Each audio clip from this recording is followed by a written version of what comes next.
Flight 447 was routine until the captain collapsed at 30,000 feet. First Officer Chen couldn't fly alone. Then a quiet passenger stood up, Sarah Martinez, ex-Marine combat pilot. She'd never flown a 737 before, but 187 lives depended on her now. Could she land them safely?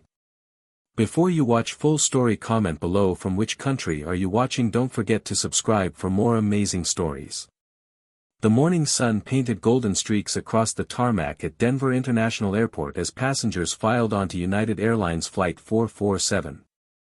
It was a Tuesday, the kind of ordinary day where nothing remarkable was supposed to happen.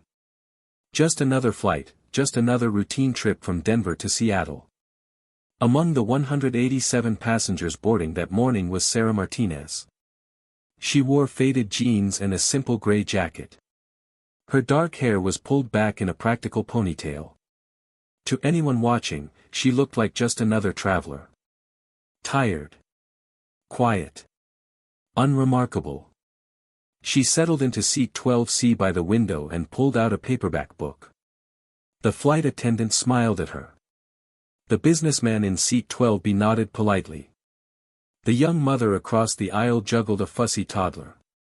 Everything was normal. Everything was routine.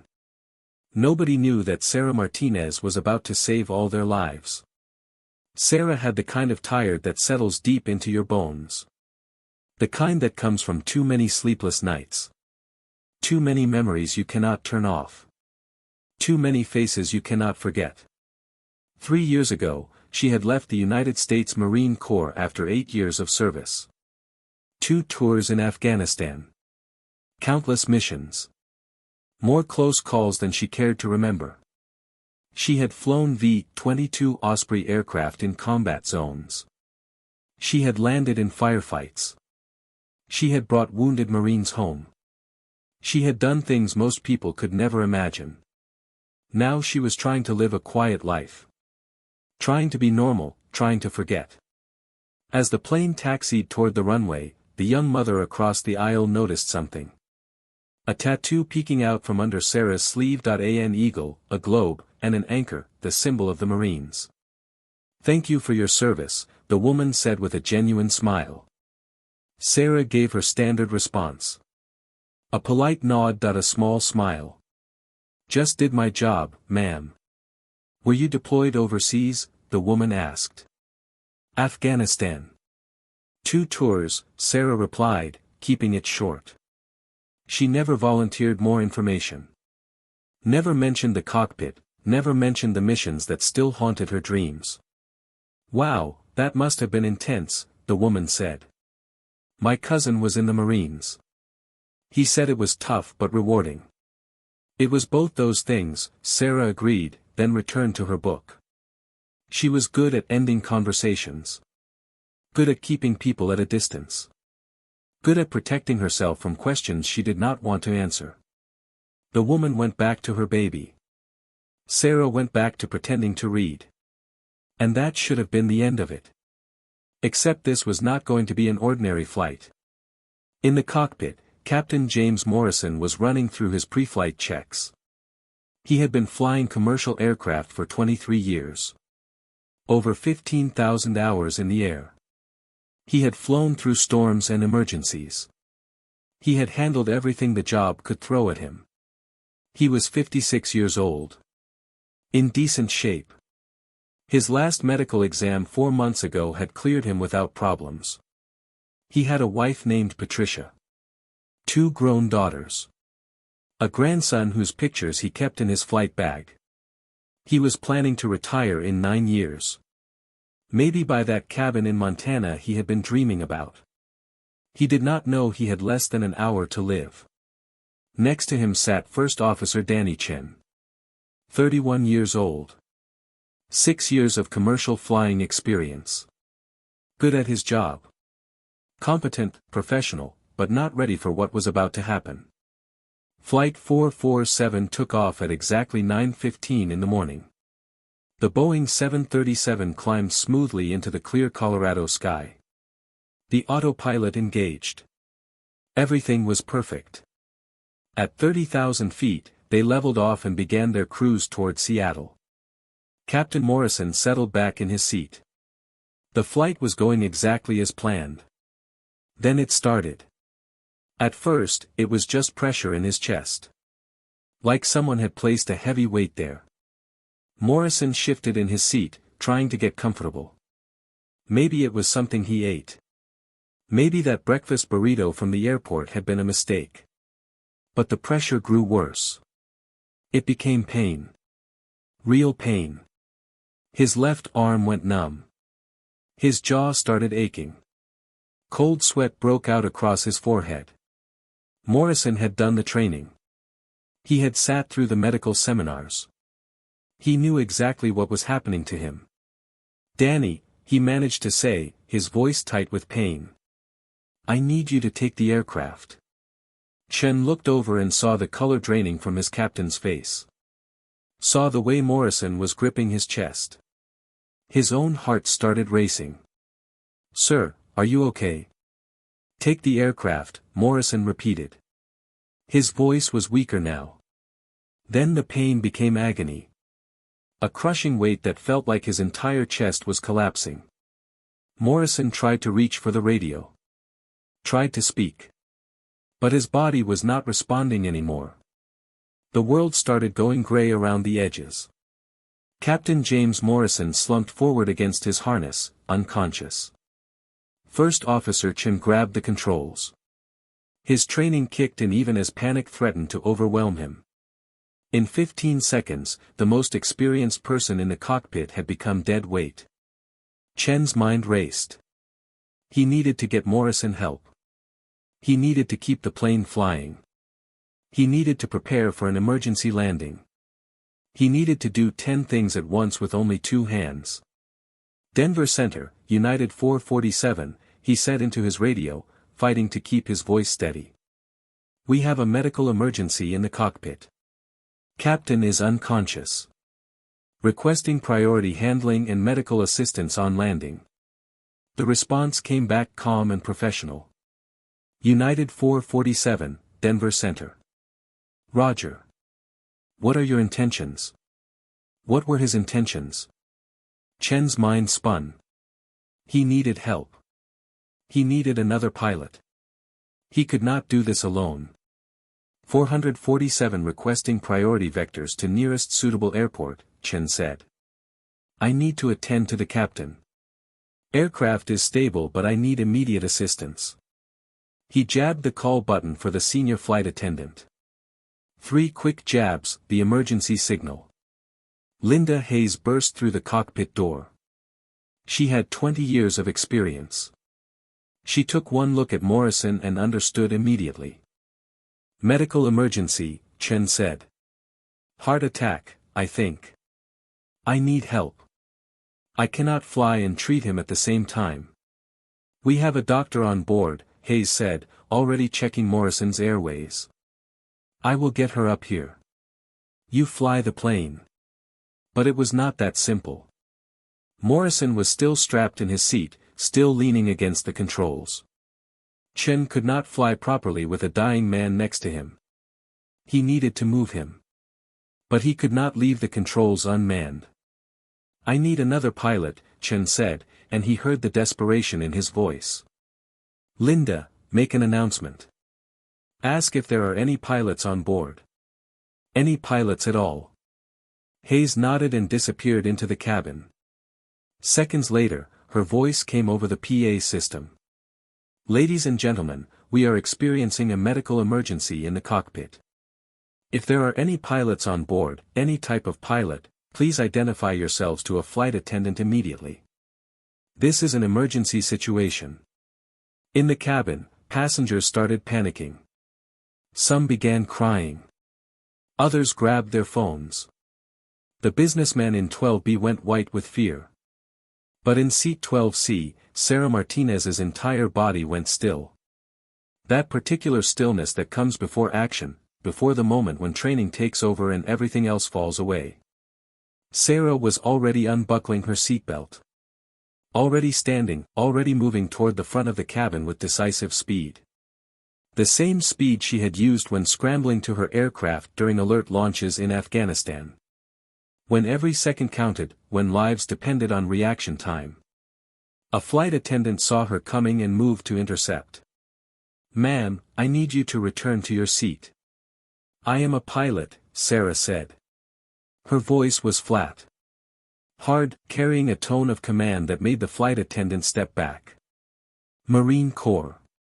I can help. Get me to the cockpit now." The flight attendant's eyes went wide. "You are military?" "I flew Ospreys in Afghanistan," Sarah said, already pushing past her. V-22s. Combat zones. I have done emergency landings under fire. I can handle this.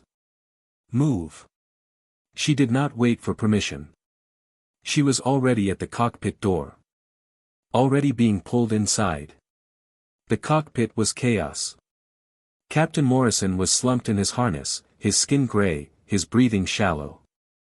First Officer Chen was flying with one hand and trying to coordinate an emergency descent with the other. Sweat poured down his face. His eyes were wild with stress. "Who are you?" Chen demanded. "Martinez. Marine Corps Aviator. 8 years active duty. 2,000 hours in V-22s. Multiple combat deployments." Sarah's voice was pure military efficiency as she assessed the situation. "What do you need?" Chen looked at her. Really looked. And saw something in her face that made him want to cry with relief. He saw competence. He saw experience. He saw someone who was not panicking. "I need to move him," Chen said, nodding toward Morrison. "I need to work this emergency, but I cannot leave the controls. Can you take the aircraft?" Sarah was already sliding into the observer seat behind Chen. Already scanning the instrument panel. Already orienting herself. The Boeing 737 was different from anything she had flown in the Marines, but the basics were the same. Altitude, airspeed, heading, attitude, find your references. Trust your instruments. Fly the aircraft. "I have the aircraft," she said. Her hands found the controls like they had never left. "You handle your captain. I will fly." Chen hesitated for just a second. This was not procedure. This was insane. He was about to hand control of a commercial airliner to a complete stranger. Someone who had never touched a 737 before in her life. But his captain was dying. They were at 30,000 feet. And sometimes procedure had to take a backseat to survival. "You have the aircraft," Chen said, and released the controls.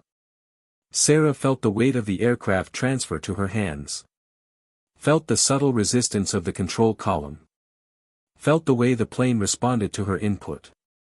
It was different from the Osprey. Lighter. More responsive. But it was still an aircraft. An aircraft all spoke the same language. She made a small correction. Trimmed the elevator, checked her airspeed and altitude. "Aircraft is stable," she announced. "You have Denver Center on frequency?" "Affirmative," Chen said. He was already unbuckling Morrison. Already calling for the flight attendants to help. "They have cleared us to 12,000. We need to start descent." Starting descent, Sarah confirmed. She pulled the throttles back smoothly. Felt the engines respond. Adjusted her pitch. The Boeing began dropping, steady and controlled, exactly the way it was supposed to. Behind them, Linda Hayes and another flight attendant were pulling Morrison back. A woman in business clothes pressed 2 fingers to his neck and shook her head. "He is in cardiac arrest," the woman said. She was a doctor. "We need to start CPR immediately.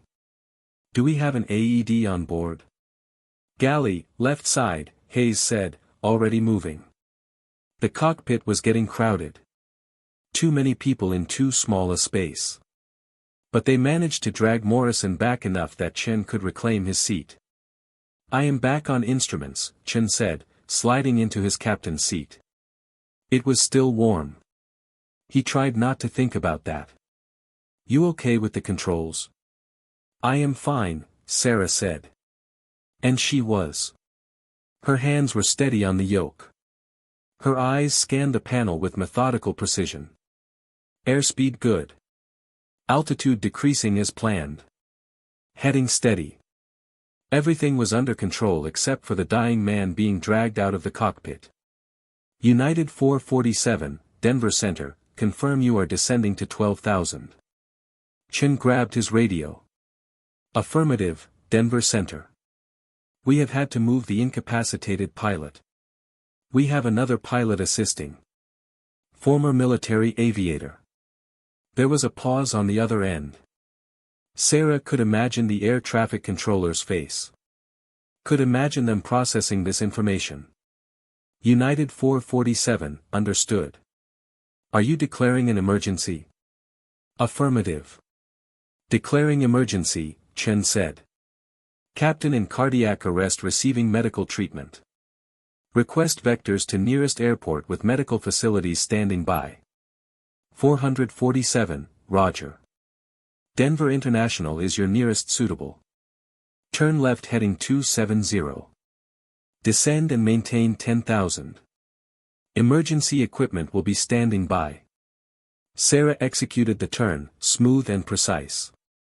The aircraft banked gently under her control. The altimeter unwound through 25,000 feet. They were coming down. In the cabin behind them, 186 passengers were experiencing various stages of panic. Some were crying. Some were praying. Some were gripping their armrests so hard their knuckles had gone white. The young mother from 12D was holding her toddler, trying not to scream. Trying to be brave for her baby. The businessman from 12B was trying to call his wife, getting no signal. An elderly couple in row 15 held hands, married for 52 years, thinking this might be how it ended. But they were wrong about dying. Because up in the cockpit, Sarah Martinez was doing what she had trained her entire adult life to do. She was flying through an emergency with ice in her veins and steel in her spine. Coming through 15,000, Sarah announced. How is our patient? Chen glanced back at the commotion behind them. Morrison was on the floor now. The doctor performing chest compressions while Linda Hayes held the AED paddles ready. It looked desperate. Still in arrest, Chen said quietly. I do not know if he is going to make it. He does not have to make it, Sarah said, her voice hard. He just has to survive until we are on the ground. That is all we need. 20 more minutes and this is someone else's problem. Focus on that. It was a very Marine Corps way of looking at things. Break the impossible problem into smaller, manageable pieces. Do not worry about winning the war. Just win the next 5 minutes. Chen found himself nodding. Found himself breathing easier. Found himself remembering his training instead of drowning in panic. Right. Okay. I need to configure for landing. You ever use flaps before? Not on a 737, Sarah admitted. Show me which switches and I will do what you tell me. It was crazy. It was completely insane. But it was working. Chen started calling out instructions and Sarah started following them. Together they began preparing the aircraft for an emergency landing. Speed brakes armed. Flaps 5. Flaps 5, Sarah confirmed, throwing the lever. She felt the aircraft's handling change slightly. Felt the drag increase. Adjusted her power accordingly. Coming through 12,000. We need to level off. Sarah pulled back on the yoke. Trimmed the aircraft, watched the vertical speed indicator swing to 0. Level at 12,000. United 447, Denver Center. Reduce speed to 250 knots. You are number 1 for landing. Runway 34 right. Wind 340 at 12 knots. Altimeter 3012. Chen read back the information while Sarah adjusted their speed. The airport was coming up on their navigation display. A glowing symbol that represented safety. That represented the end of this nightmare. 30 miles. 25.20. I need you to walk me through the approach, Sarah said. I have done combat landings but never on a bird this big. What are your speeds? Chen pulled out his approach plate with shaking hands. Final approach speed will be about 140 knots depending on weight. We are heavy, so probably 145. Glide slope is 3 degrees. Standard ILS approach. Sarah had flown ILS approaches. Had landed in zero visibility using nothing but instruments and faith. She could do this. Okay. You call the configurations. I will fly. When we get close, you take the landing. I will handle throttles and backup. It was a good plan. It split the workload. Leveraged both their skills, gave them redundancy. 447, turn left heading 340. Descend and maintain 8,000. You are cleared for ILS approach runway 34 right. Sarah executed the turn and began descending again. The terrain was rising up below them. The Rocky Mountains giving way to the plains, Denver sprawling out in the distance. Gear down, Chen commanded. Sarah found the gear lever. Threw it down. She heard the mechanical grinding as the landing gear extended and locked. 3 green lights appeared on the panel. Gear down. 3 green. Flaps 15. Flaps 15. They were coming down through 6,000 feet now. Lined up on the runway, following the electronic glide slope with precision. Behind them, something miraculous happened. Morrison's heart suddenly found its rhythm again. The AED had shocked him twice. The doctor's compressions had kept just enough blood flowing to his brain. And somehow, impossibly, he gasped. His eyes fluttered. He was back. Barely, hanging on by a thread, but alive. We have got him back, the doctor shouted. Pulse is weak but it is there.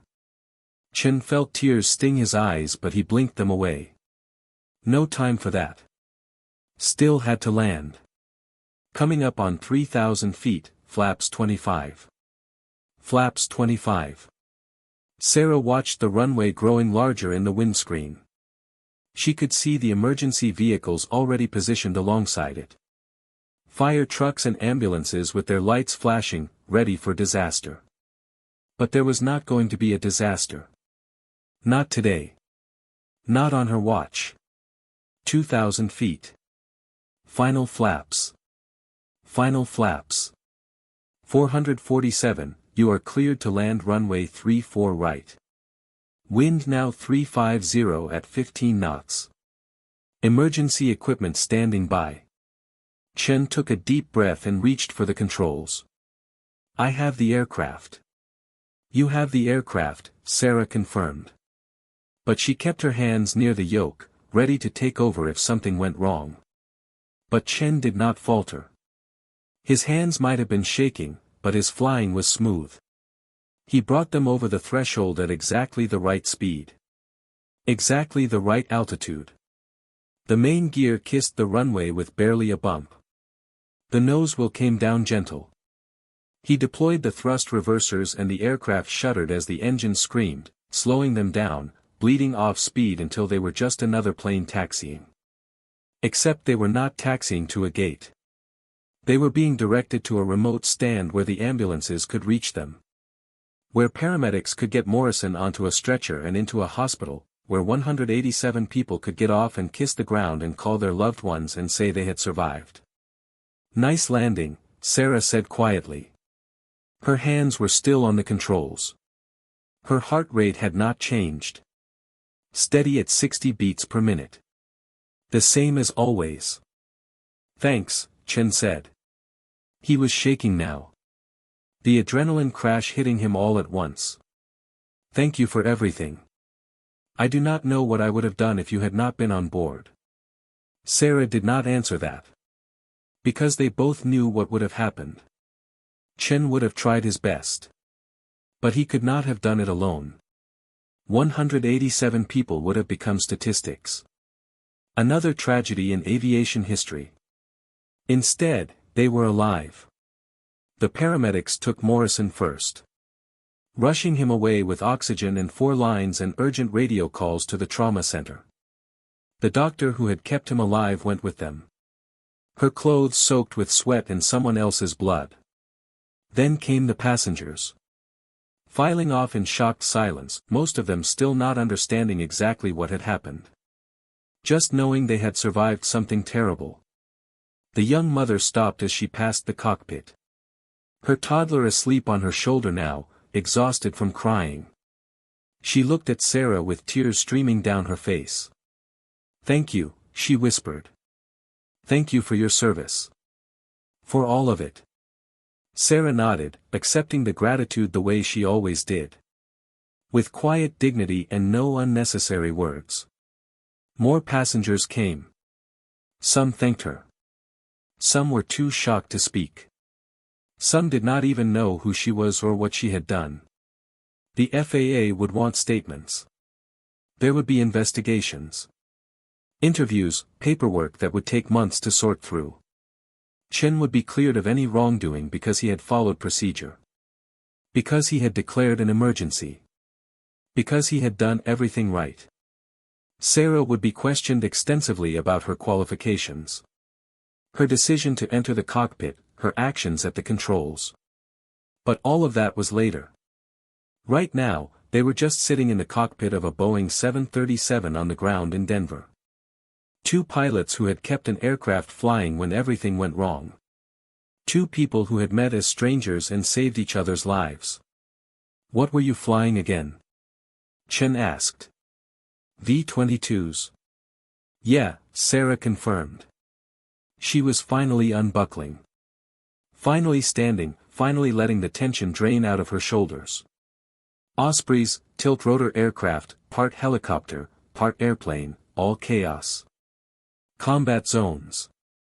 Afghanistan mostly, some Iraq. We did insertion and extraction. Drop Marines where they needed to go.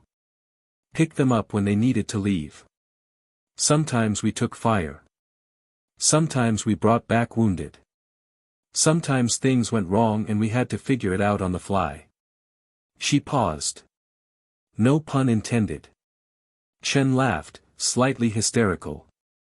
"You must think this was pretty routine compared to that." "Different kind of pressure," Sarah said honestly. "In combat you expect things to go wrong. You are already keyed up. Already in the zone. This was just supposed to be a normal flight. I was reading a book. Thinking about coffee. Then suddenly I am flying a 737. I am really glad you were on board," Chen said. "And I am really glad you were a Marine." Sarah picked up her jacket from where she had dropped it on the observer seat. The eagle, globe, and anchor tattoo on her forearm caught the light. Semper Fidelis. Always faithful. She had gotten it after her first deployment. Young and proud and certain she would stay in the Corps forever. She had left after 8 years because the nightmares got too bad. Because she could not stop seeing the faces of the Marines who did not make it home, because flying had stopped being about duty and started being about survival. She thought she was done with emergencies. Done with life or death decisions, done with the weight of other people's lives on her shoulders. But apparently she was not done yet. "Just did my job," she said. The same word she had used with the young mother. The same word she always used. As Sarah walked out of the cockpit and into the terminal, airline executives were already gathering. News cameras were already being set up. Her life was about to get very complicated very quickly. But for the first time in 3 years, the nightmares had lost their power. For the first time since leaving active duty, she felt like maybe all that training, all that sacrifice, all those years of service had been worth something more than just the memories that kept her awake at night. She had saved them all. Every single one. The businessman from seat 12B found her in the terminal. He looked shell-shocked and grateful. "I just heard what you did," he said. "I had no idea. I mean, you seemed nice, but I never thought you were just reading a book." "I am usually just reading a book," Sarah said. She was tired now. Bone-deep tired. The kind that comes after adrenaline fades and reality sets in. Today was different. "You are a hero," the man said earnestly. "A real hero." Sarah thought about that word. Hero. It was what people called you when you survived. When you came home. When you did your job and did not die in the process. But the real heroes were the ones who did not come back. The ones whose names were on memorial walls, the ones who had given everything and never got thanked because they were gone. "I am just a pilot who happened to be on the right flight," she said. That is all. But she knew that was not quite true. Because there was no such thing as coincidence. No such thing as luck. No such thing as randomly being in the right place at the right time. Everything in her life had led to this moment. Every hour in the cockpit. Every emergency procedure memorized. Every combat mission survived. Every night lying awake wondering if she would ever be able to use those skills again. The universe had put her on flight 447 for a reason. And when the call came, when the crisis hit, when lives hung in the balance, she had answered the same way she always had. With courage, with competence. With the quiet confidence of someone who knew exactly what they were doing, even when nobody else did. 2 days later, Captain James Morrison woke up in a hospital bed. His wife Patricia was holding his hand. His daughters were crying with relief. His grandson was asking when Grandpa could come home. The doctors told him he had been lucky. Incredibly lucky. The heart attack had been massive. He should have died. Would have died, if not for the quick response, the CPR, the AED. The emergency landing that got him to a hospital in time. There was another pilot, Patricia told him. A passenger. A woman, former Marine. She flew your plane while they were trying to save you. Morrison tried to process that. Tried to imagine what had happened in his cockpit while he was unconscious. Tried to picture this stranger stepping up to help. "I want to meet her," he said. "I want to thank her." They arranged a meeting a week later. Morrison was still weak. Still recovering. But he insisted. Sarah came to the hospital. Still dressed casually, still quiet and unassuming. Still looking like just another person. "Captain Morrison," she said, shaking his hand gently. "Call me James," he said. "I understand I owe you my life." "You owe the doctors and the first officer," Sarah said. "I just flew the plane." "Just flew the plane," Morrison repeated, and he started laughing. Then crying, then laughing again. "You just flew a 737 that you had never touched before. In an emergency, with a dead captain in the cockpit. And you just flew the plane." Sarah smiled. A real smile this time. When you put it that way, it does sound kind of impressive. They talked for an hour. Morrison wanted to know everything.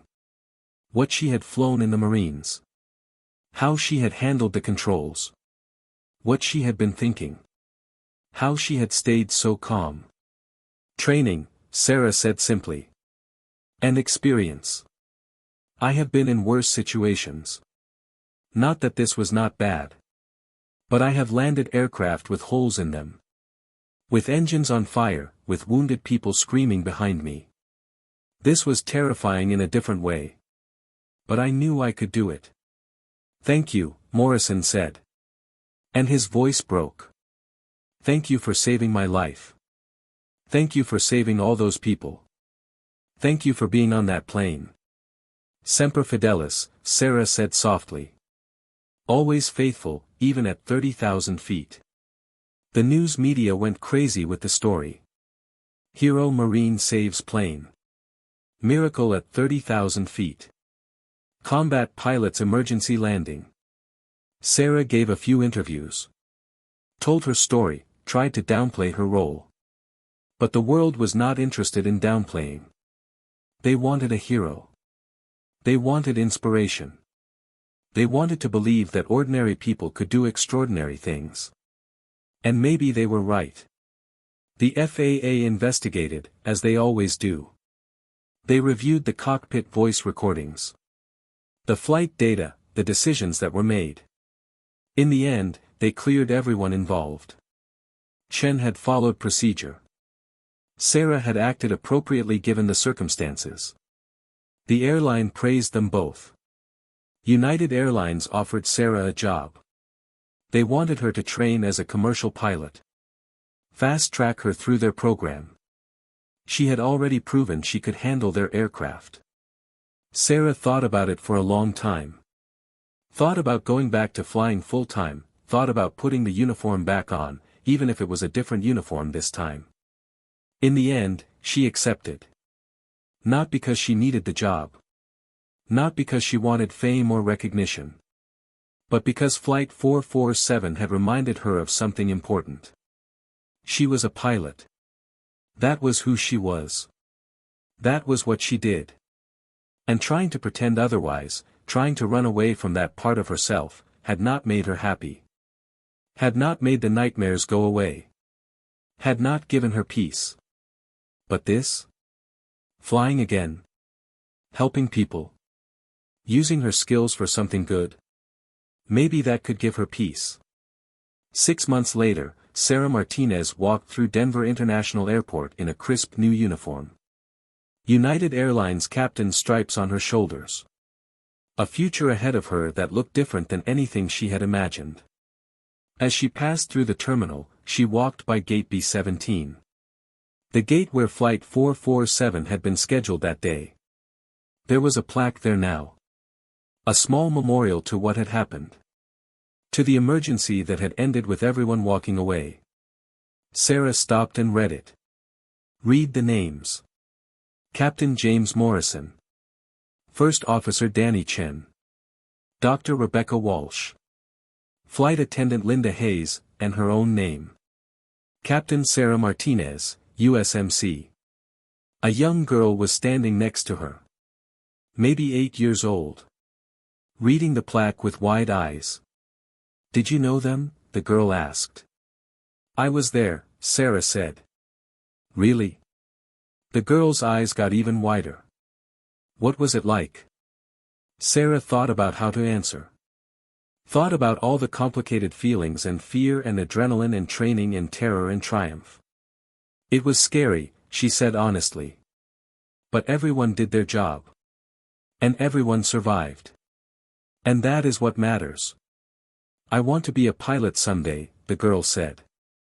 Like you. Sarah smiled and knelt down to the girl's level. Then work hard. Study hard. Learn everything you can. And when the moment comes, when someone needs help, you will be ready. Will I be brave enough? The girl asked. Bravery is not about not being scared, Sarah said. Bravery is about doing what needs to be done even when you are scared.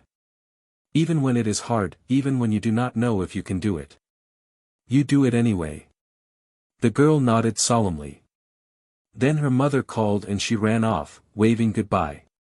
Sarah stood and looked at the plaque one more time. At her name. At the date. At the simple words that could not begin to capture what had really happened that day. But maybe that was okay. Maybe some things could not be captured in words. Maybe some experiences were too big, too complex, too human to fit on a bronze plaque. All that mattered was that they had survived. All 187 of them. Because when it mattered most, when lives hung in the balance, people had stepped up. Had done their jobs, had saved each other. That was the real story of Flight 447. Not heroism. Not miracles. Just people doing what they were trained to do. Just people helping each other, just people refusing to give up.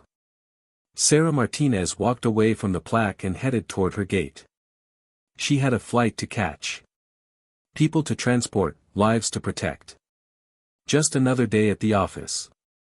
Just another pilot doing her job. Semper Fidelis. Always faithful. Even at 30,000 feet.